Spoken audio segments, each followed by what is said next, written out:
উনি সব করতে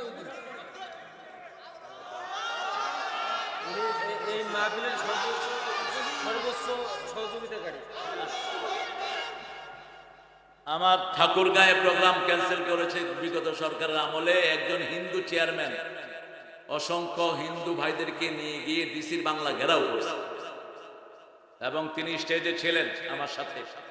দুইটা প্রোগ্রামে আমি তাকে স্টেজে রেখেছি।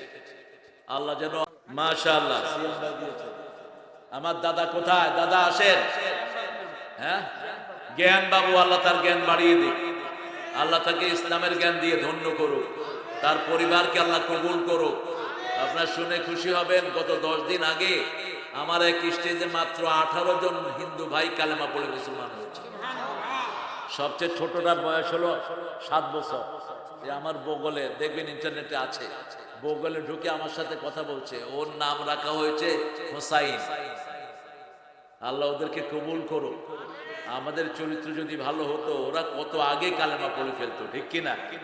ওদের প্রত্যেক বইতে কালেমা আছে, ওদের 7টা বই। কই জ্ঞান বাবু আসেন, জ্ঞানদা। আরে হ্যাঁ হ্যাঁ, জ্ঞানদা আসেন আসেন আসেন আসেন আসেন।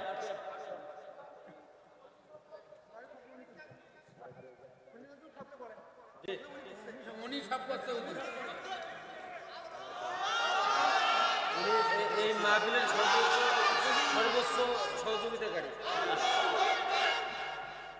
আমার ঠাকুরগাঁয়ে প্রোগ্রাম ক্যান্সেল করেছে বিগত সরকারের আমলে একজন হিন্দু চেয়ারম্যান অসংখ্য হিন্দু ভাইদেরকে নিয়ে গিয়ে ডিসির বাংলা ঘেরাও করেছে এবং তিনি স্টেজে ছিলেন আমার সাথে। দুইটা প্রোগ্রামে আমি তাকে স্টেজে রেখেছি। আল্লাহ যেন আমার এই ভাইদেরকে কোরআনের জন্য কবুল করে, আল্লাহ যেন তাদেরকে জাহান্নামের চিরস্থায়ী আগুন থেকে হেফাজত করে দেয়, আল্লাহ যেন তাদের পরিবারকে ইসলামের জন্য কবুল করে।